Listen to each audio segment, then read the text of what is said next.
Mas esse hino fala de uma coisa pertinente ao assunto que nós vamos ver hoje, tá? O hino Sonda-me, ó Deus, pois vês meu coração. Ele é feito em forma de súplica, de oração, e na verdade é uma referência mais direta a outro salmo, mas o assunto é basicamente aquele abordado nesse que nós vamos ver hoje, o Salmo 139. Então, quero convidar vocês a irem lá, porque esse salmo ele revela a grandeza de Deus e a nossa condição diante dele. Como é importante para o homem ter noção a respeito de Deus, de como ele nos vê. A própria palavra de Deus diz que Deus não nos vê conforme o homem vê, porque nós enxergamos o exterior, não é verdade? Nós enxergamos as aparências, a presença. Então, eu posso observar em alguém o semblante dele, o comportamento dessa pessoa, e eu tiro minhas conclusões. Se ele está alegre, se ele está triste, se ele está bem, se ele é sincero ou não. Né? Tiramos nossas conclusões pelo que nós observamos exteriormente. Se é uma pessoa sincera, honesta, nós vamos, pelas observações, né? Nós vamos tirar nossas próprias conclusões. Às vezes erradas, e a gente precisa tomar cuidado com julgamentos feitos de maneira errada. Mas Deus não corre esse risco, porque Ele verdadeiramente sonda o nosso coração. Ele é aquele que nos conhece por dentro. Ele conhece o que nós somos.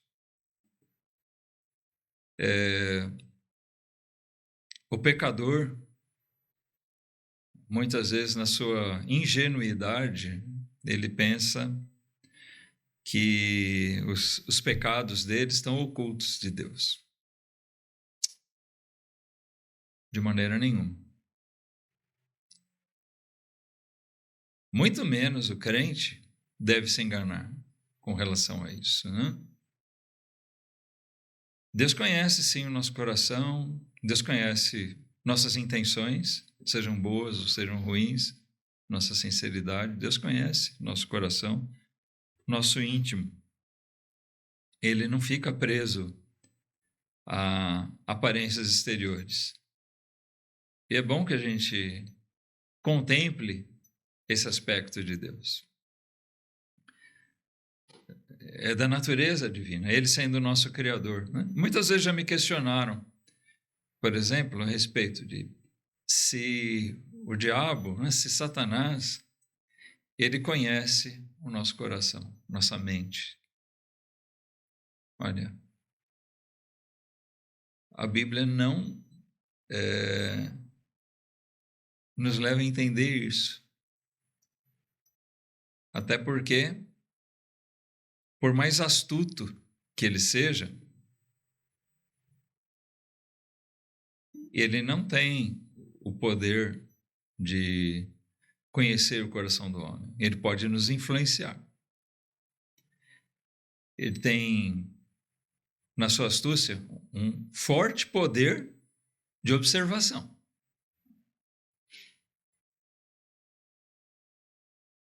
Mas ele não sonda nosso coração. Ele não conhece o que nós somos realmente no íntimo. Só Deus tem essa capacidade, esse poder. Por quê?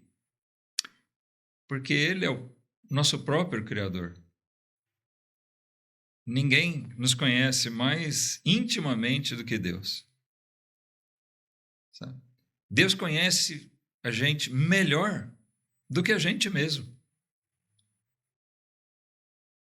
Muitas vezes nós fazemos uma ideia errada a respeito de nós mesmos, né? A gente presume certas coisas a respeito de si mesmo, mas Deus sabe melhor do que nós mesmos, quem nós somos, o que nós somos.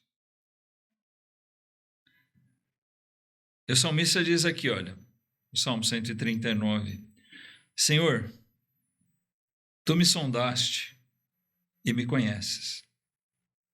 Tu sabes o meu assentar e o meu levantar. De longe entendes o meu pensamento. Cercas o meu andar e o meu deitar e conhece todos os meus caminhos. Isso pode ser aterrorizante para aquele que não anda sinceramente diante de Deus, não é verdade? Pensar, será mesmo? Né? Alguém pode ainda duvidar. Será que Deus me conhece dessa maneira? Será que Ele sabe tudo o que eu faço? Né? Quando Ele diz aqui, tu sabes o meu assentar e o meu levantar, é uma forma de expressão. A gente deve lembrar que os salmos eles são escritos inspirados por Deus em forma de poesia. Então, toda poesia tem um linguajar assim mais rebuscado. E quando ele diz aqui que Deus sabe o nosso assentar e o nosso levantar, quer dizer, ele sabe tudo que nós fazemos. Não tem nenhum detalhe que escape. Por quê? Um dos atributos de Deus é a onisciência dele. Ou seja, Deus conhece todas as coisas. Então, não tem nada que a gente faça, que já tenha feito, ou que vá fazer ainda, que Deus não saiba. Amém? Olha, que Deus grandioso, maravilhoso é esse. De longe entendes o meu pensamento. Eu estou sempre falando, olha, eu sou surdo. Para alguns eu não preciso nem falar. Isso, já sabem, já aprenderam. Eu tenho dificuldade de entender o que você fala. Mas Deus sabe o que você pensa. Ele não precisa nem ouvir o que a gente fala. Ele sabe o que a gente pensa. Até porque, às vezes, a gente fala uma coisa, mas pensa outra. Né? É aquela coisa do Chaves, mais ou menos, né? Como é que é? Deixa eu ver se eu consigo fazer. Sim ou não. Você demonstra uma coisa, mas, né? De um jeito, com um gesto, mas com a boca é outra. Às vezes a gente está assim, a gente fala uma coisa, mas o pensamento é outro. A boca está dizendo sim e o pensamento está dizendo não, ou vice-versa. Mas Deus conhece o que está lá dentro. O profeta Samuel ressaltou essa questão quando ele foi chamado por Deus para ungir Davi. Deus enviou ele à casa de Davi, o pai dele, Jessé, obrigado. E Jessé tinha vários filhos e pensou sempre, deve ser esse? Não, não é. E os filhos foram se apresentando e Samuel, né, tinha um não da parte de Deus. Não, não é esse. Era o jovem Davi.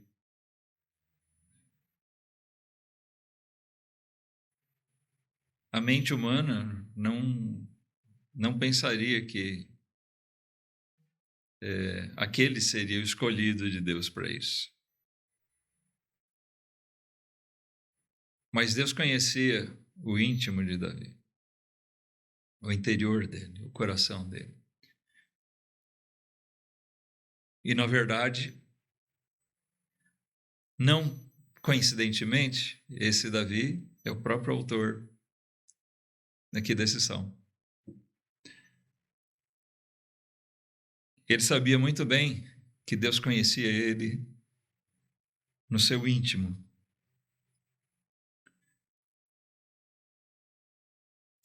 O versículo 4, ele ainda diz: não havendo ainda palavra alguma na minha língua, eis que logo, ó Senhor, tudo conheces. Aqui nós temos uma continuidade do raciocínio dele do versículo anterior, né? Deus cerca o nosso andar, nosso deitar, ou seja, tudo que nós fazemos, conhece todos os nossos caminhos, por onde a gente vá, tudo que a gente vá fazer, e Deus conhece aquilo que nós nem ainda pronunciamos. Complementando o pensamento do versículo 2, logo entendes o meu pensamento.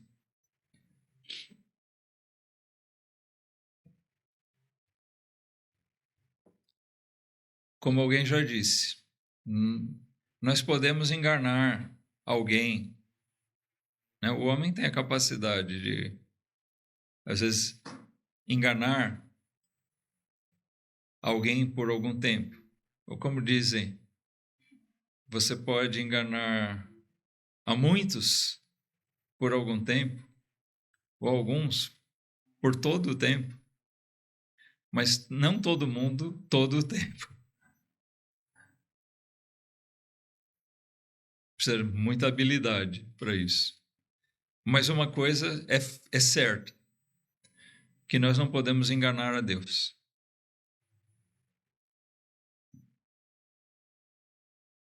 Tudo que a gente fizer pode ser simples aparência, pode ser falsidade, hipocrisia da nossa parte, pode ser totalmente aparente. Mas Deus sabe a verdade. Eu não quero colocar sempre num sentido negativo, né? Mas o salmista mesmo aqui está falando da sinceridade dele diante de Deus. Então, aí nós temos um aspecto positivo, um aspecto bom. Deus conhece de verdade, não só pelos meus atos, pelas minhas atitudes. Como a gente viu de manhã, o nosso coração deve ser purificado, né? Lá em Hebreus, nós devemos nos achegar a Deus com o coração purificado, mas também com o corpo lavado, né? Os que estavam de manhã lembram disso. Quer dizer, isso é uma santidade interior e ela externada ou externalizada pelas nossas atitudes.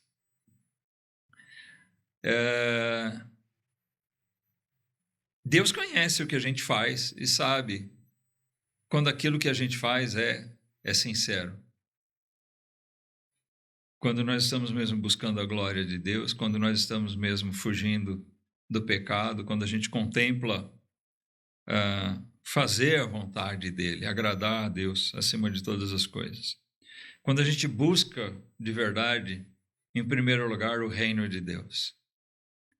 Todas essas coisas Deus conhece. E ele segue dizendo no versículo 5, irmãos: tu me cercaste por detrás e por diante, e puseste sobre mim a tua mão.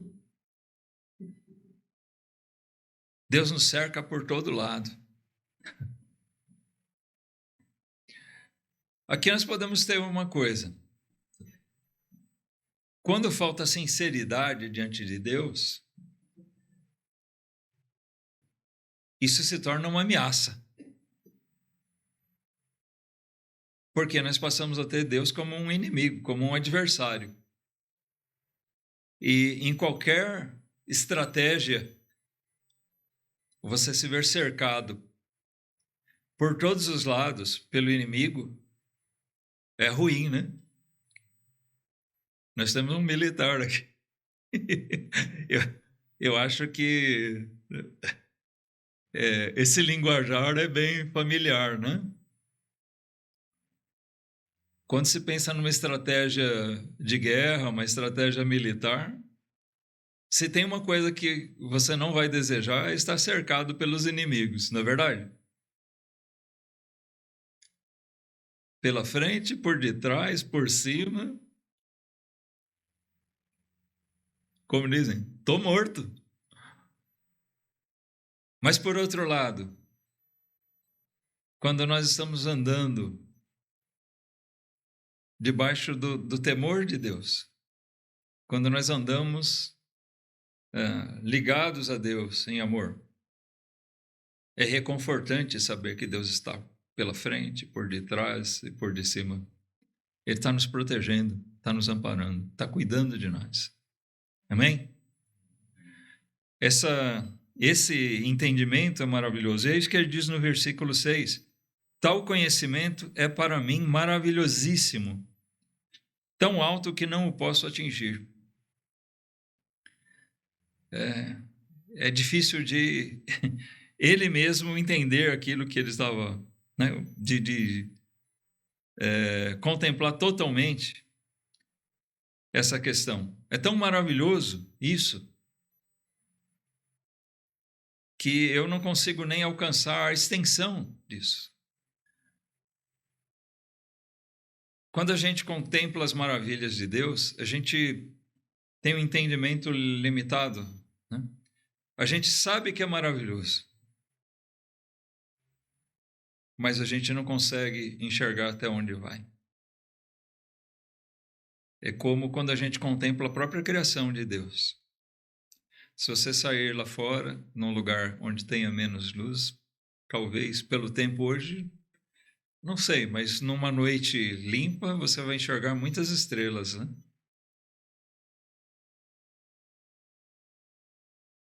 E você sabe que aquelas estrelas são, na verdade, enormes.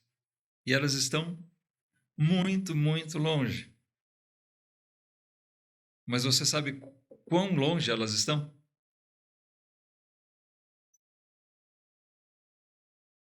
Não, né? Talvez alguém com um telescópio possa calcular a distância. Mas nós vamos além. O que é que tem para lá dela? A gente não pode imaginar. Eu sei que tem mais, que vai além, né? As coisas de Deus são assim também. Nós podemos contemplar, talvez, muito longe. E nós sabemos que tem muito mais. E é disso que Davi diz aqui. É tão alto que eu não posso atingir.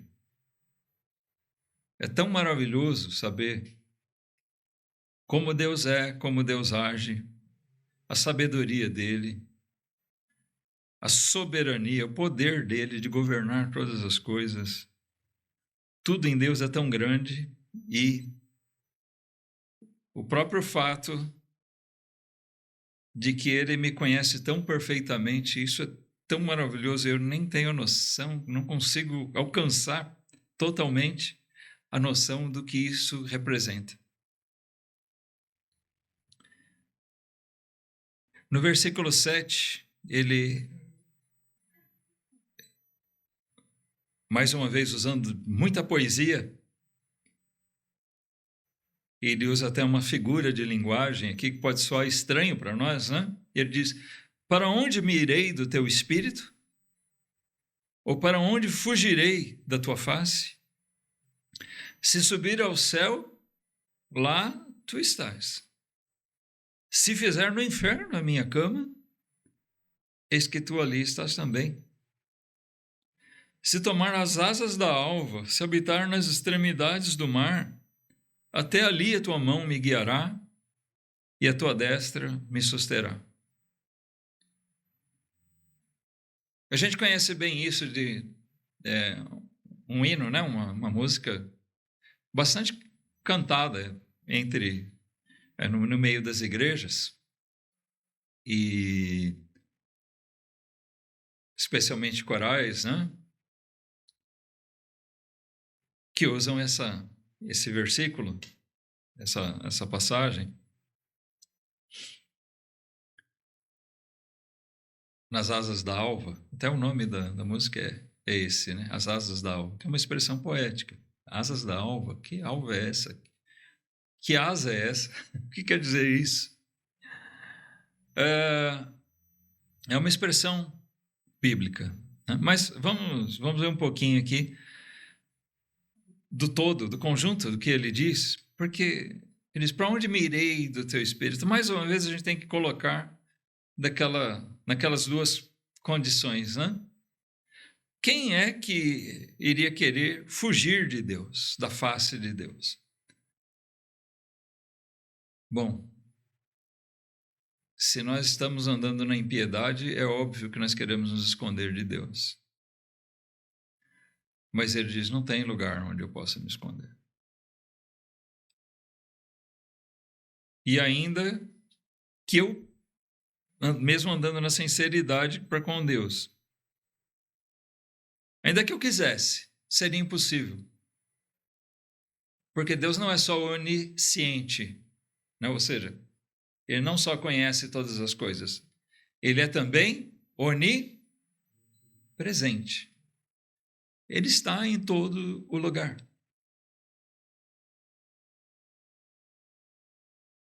É claro que nós devemos entender que Deus está em alguns lugares presente de uma maneira diferente.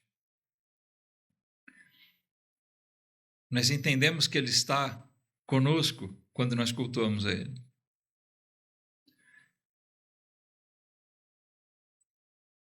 Mas será que Deus não está naquele antro, vamos dizer assim, num lugar de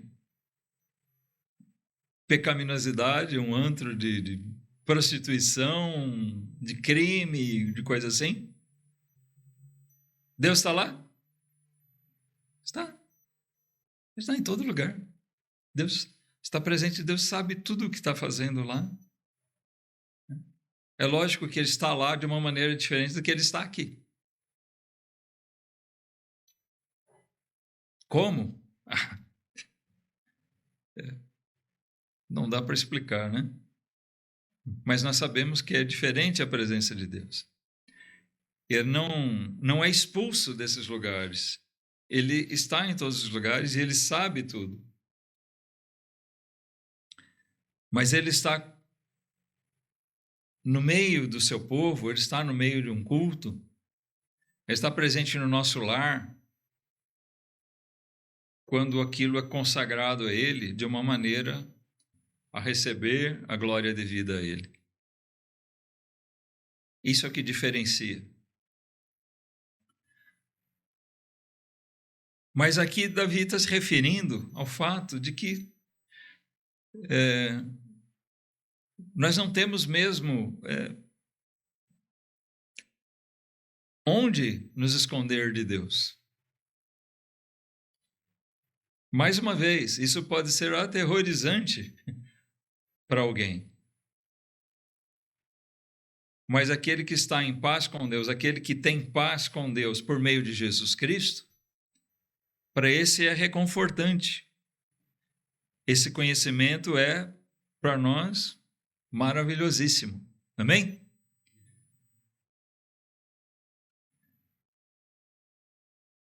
Ainda que eu tome as asas da alva, é uma expressão, irmãos, que quer dizer de voar para bem longe, para um lugar de extremo. Tá? Simplesmente quer dizer isso, essa expressão. A alva é a luz do dia, é representativo disso, mas aqui é uma figura de linguagem, tomar as asas da alva, uma expressão, quer dizer isso, que eu vou para o extremo inimaginável. Ou como ele diz aqui, nas extremidades do mar. Isso quer dizer, onde eu for, seja o mais longe, não existe um cantinho no universo, não é só no planeta, não, né? Onde a gente possa se refugiar de Deus. Se um pecador, um ímpio, ele quiser fugir da ira de Deus, não adianta ele pegar uma nave aqui e ir para a Lua ou para qualquer outro lugar. Ele não vai escapar do juízo de Deus. Não há como. E ele não vai esconder os propósitos dele de Deus. Ele não vai conseguir se esconder dele.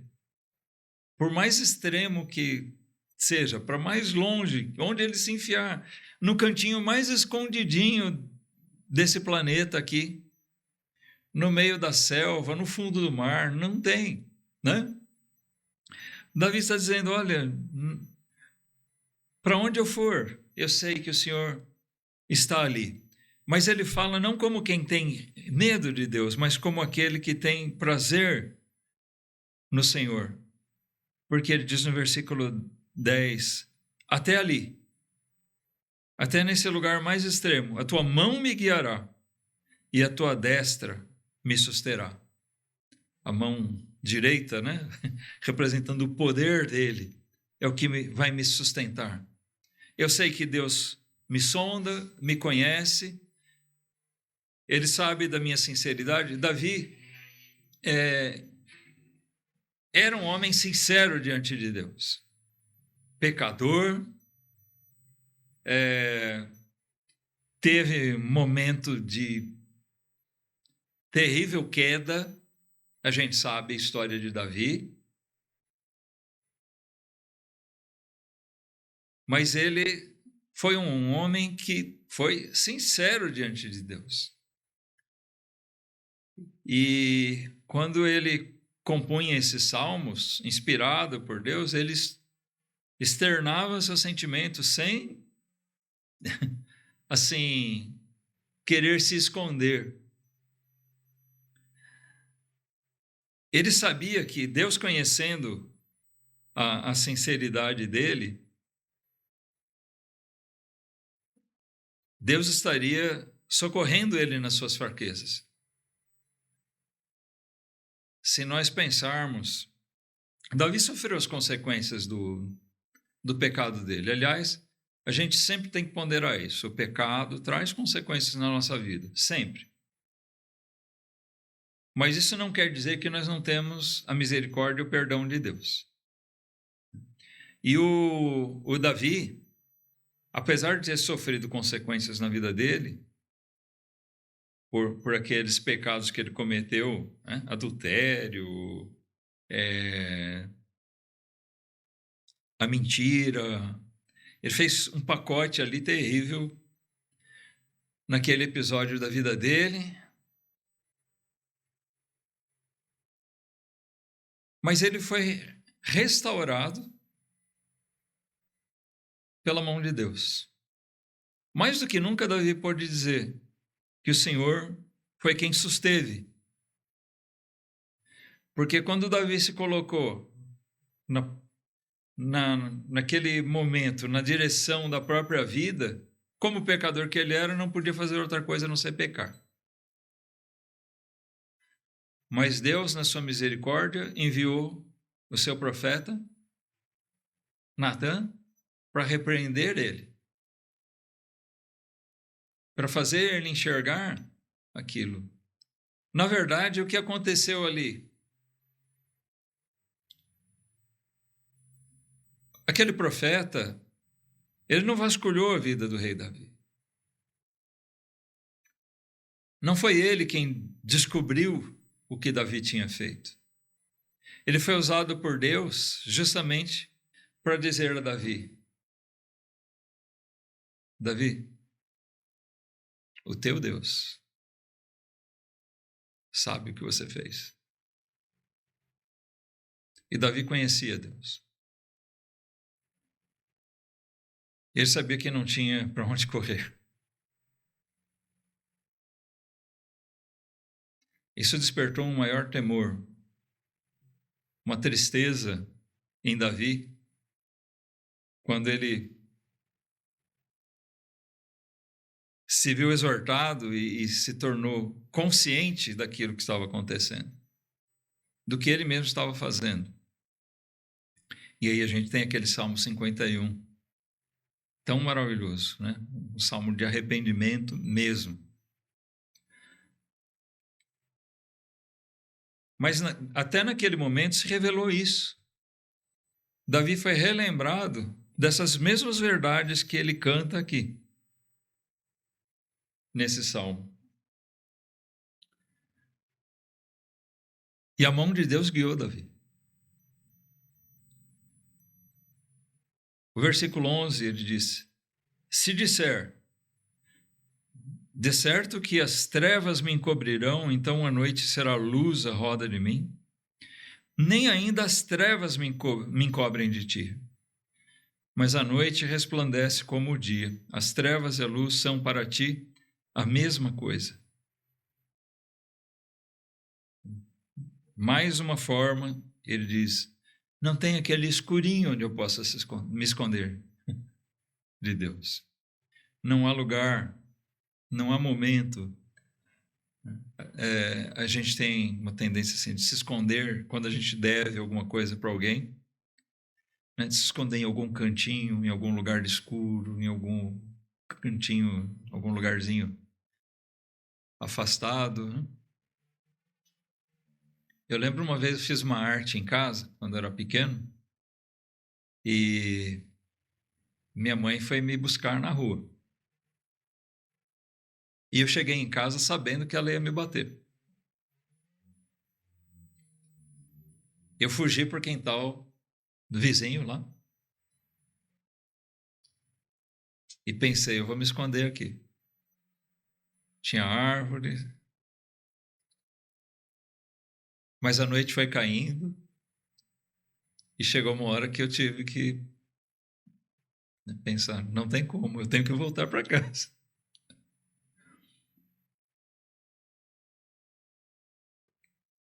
Tem algo até irônico nisso, né? Porque eu voltei para casa e tinha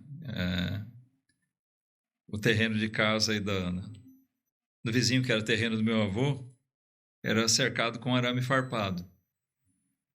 E eu, quando eu voltei, passei no meio do arame, enrosquei minha camiseta e rasgou atrás. Quando eu cheguei em casa, minha mãe já estava mais calma e aplacou a ira dela. E ela até me acolheu e eu acho que ela não ia me bater. Mas quando ela viu que eu rasguei a camiseta,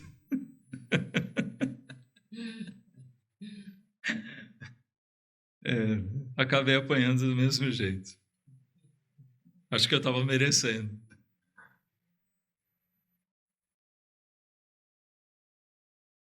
Eu poderia até ficar escondidinho dela ali por algum tempo, mas por quanto tempo? De alguém a gente pode se esconder, mas não de Deus. Não há lugar escuro, não há trevas onde eu possa me esconder de Deus, porque para Deus dia e noite é a mesma coisa. Ele vai me enxergar onde eu estiver. E Ele vai me enxergar do mesmo jeito.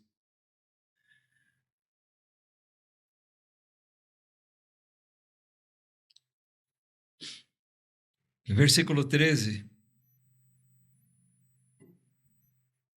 Ele diz, pois possuíste as minhas entranhas, cobriste-me no ventre de minha mãe. Eu te louvarei, porque de um modo assombroso e tão maravilhoso foi feito. Maravilhosas são as tuas obras, e a minha alma o sabe muito bem. Os meus ossos não te foram encobertos, quando no oculto fui feito, e entretecido nas profundezas da terra. Aqui, outra expressão poética, tá? É lógico que Davi não foi formado na terra. Ele foi formado no ventre da mãe dele, né? E isso aparece aqui no versículo anterior. Cobriste-me no ventre de minha mãe, no versículo 13. Mas aqui, novamente, ele usa essa expressão poética como aquilo que, né, quando você aquilo que nasce, que brota da terra, que foi formado ali. A gente não vê. Você lança uma semente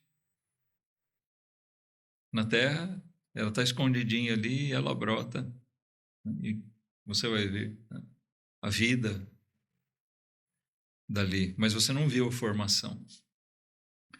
Então é disso que Davi está dizendo. Deus me conhece desde o ventre da minha mãe, ele me formou ali. Nós vivemos dias em que existe um debate ideológico, político até, relacionado ao aborto, né?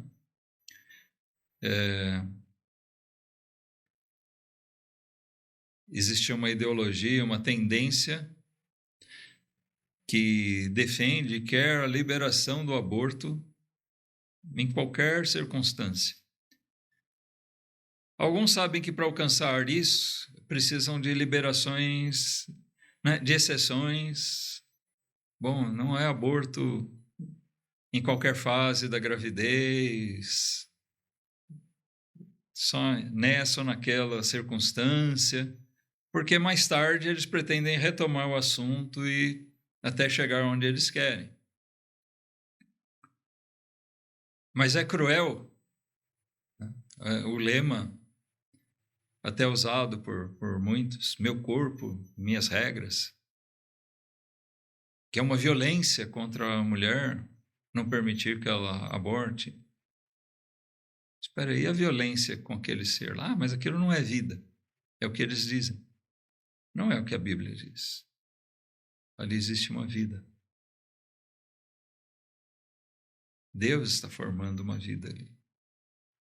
É uma pessoa que está dentro do ventre da mulher.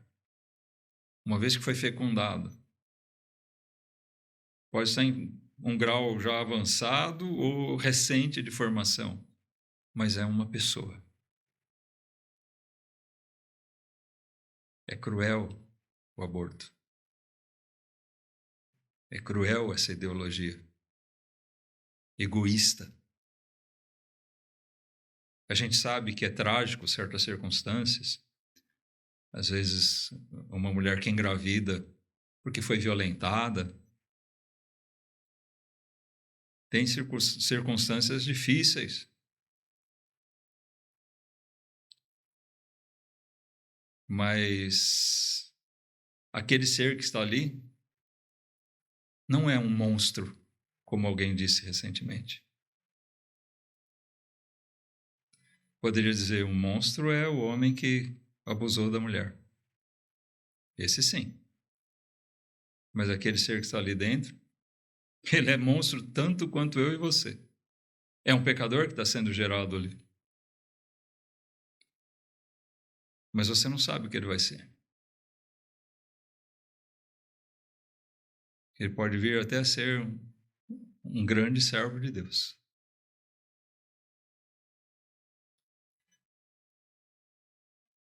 É cruel condenar à morte alguém inocente. Davi fala, já era ele ali, sendo entretecido, formado no ventre da sua mãe.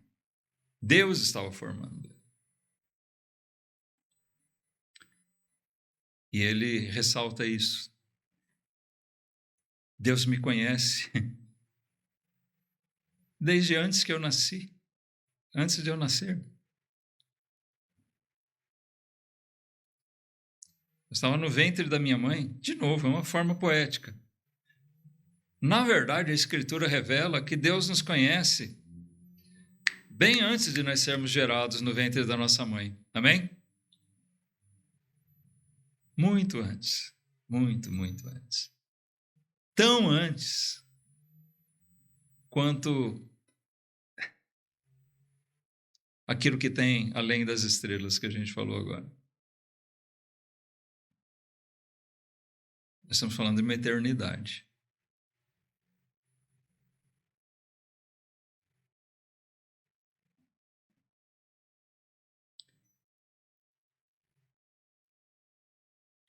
Versículo 16 diz: os teus olhos viram o meu corpo ainda informe, e no teu livro todas essas coisas foram escritas, as quais em continuação foram formadas, quando nem ainda uma delas havia. Quando nada disso tinha acontecido ainda. Tudo já estava escrito por Deus. E quão preciosos me são, ó Deus, os teus pensamentos, quão grandes são as somas deles. Se as contasse, seriam em maior número do que a areia. Quando acordo, ainda estou contigo. Ó Deus. Desculpem, aqui ele já vai entrar num outro tema, né? Mas aqui ele demonstra quanto Deus conhece ele de todo lugar, pensamento íntimo, desde quando. É importante para nós pensarmos, refletirmos a respeito disso. O outro dia eu falei aqui no estudo com os juniores sobre a importância de eles refletirem a respeito das coisas. Nós vivemos um tempo assim de muita informação, né? O rádio, a TV, a internet, escola, nós sofremos uma enxurrada de informação. E cada vez menos a gente processa as informações que a gente recebe. Como é que a gente processa as informações? Refletindo a respeito delas. Eu vou desafiar vocês. Quantos de vocês saem do culto aqui no domingo à noite e refletem a respeito do que foi dito, do que foi lido? Quantas vezes isso acontece? Termina o culto, a gente sai, a gente vai falar de comida, de futebol, de tanta coisa. É ou não é? Você vai embora, você vai para casa. Eu acho que vocês comem alguma coisa.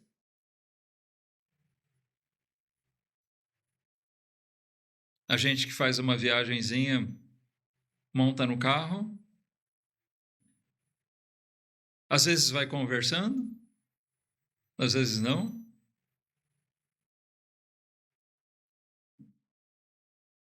Sobre o quê? Nós paramos para pensar. Aquele tempo que a gente parava para pensar. Sabe, quando eu era garoto, eu ainda refletia. Eu tirava mais tempo para refletir a respeito das coisas. Às vezes eu parava e deitava no chão mesmo e começava a pensar.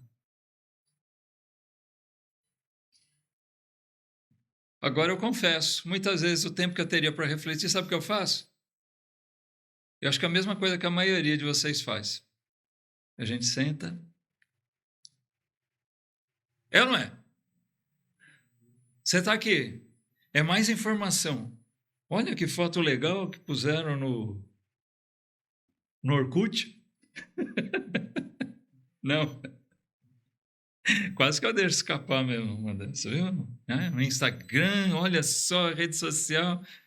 Que bacana esse aqui. Fulano... Você vai ver um monte de coisa. Esse vídeo aqui ensina a fazer tal coisa, interessante. Você vai se encher de mais informação e você não reflete sobre nada.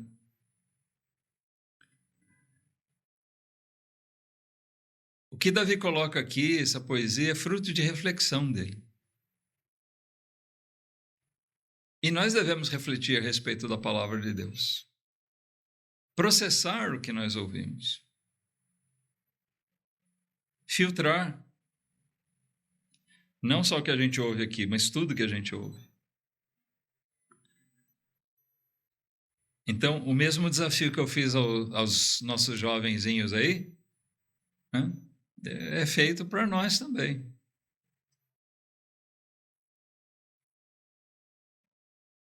Davi estava pensando a respeito disso tudo. Como é maravilhoso. Deus me conhece tão perfeitamente. cada detalhe da minha vida. Ele sonda meu coração, ele me conhece em cada detalhe. Eu sei que nenhum pensamento meu escapa de Deus. Eu sei que onde eu estiver, ele me guia, ele me sustém.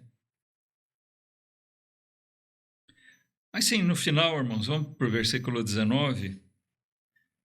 Pode soar meio estranho para muitos aqui, mas vamos pegar dentro do contexto.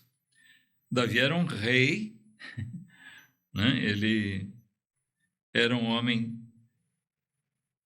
temente a Deus e que, pela sua própria condição, ele adquiriu muitos inimigos, muitos adversários. E ele diz aqui: ó Deus, tu matarás de certo o ímpio. Apartai-vos, portanto, de mim, homens de sangue, pois falam malvadamente contra ti, e os teus inimigos tomam o teu nome em vão. Não odeio eu, ó Senhor, aqueles que te odeiam, e não me aflijo por causa dos que se levantam contra ti? Odeio-os com ódio perfeito, tenho-os por inimigos.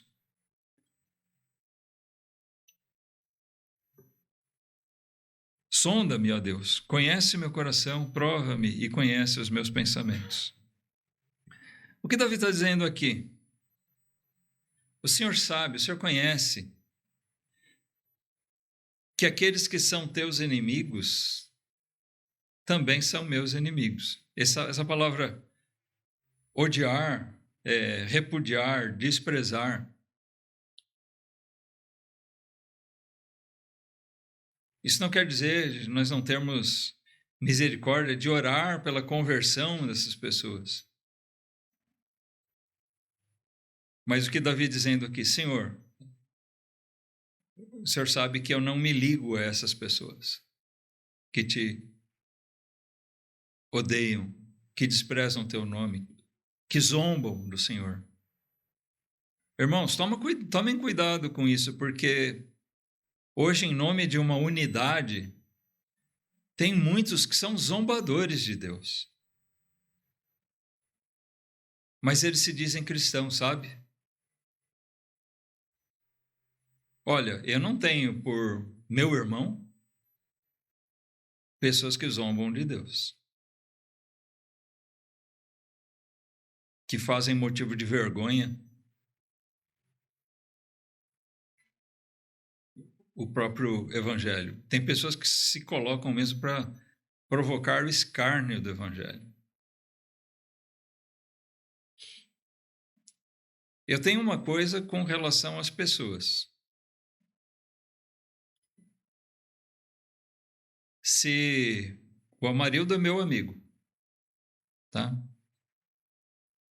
E se o vizinho falar, eu odeio o Amarildo, esse cara não serve para ser meu amigo. Entendeu? Se não é amigo do meu amigo, também não vai ser meu amigo. Muito mais quando nós falamos de Deus. Entendeu? Se você é um inimigo de Deus, não é meu amigo. Se você é um zombador de Deus, eu não tenho parte com você. E é disso que Davi está falando aqui. Mais uma vez está dizendo, Senhor, sonda-me e veja o quanto eu busco ser sincero. Eu amo e busco me cercar daqueles que temem ao Senhor. Mas os zombadores, os aborrecedores de Deus, eles não têm lugar. Eu tenho total desprezo por eles.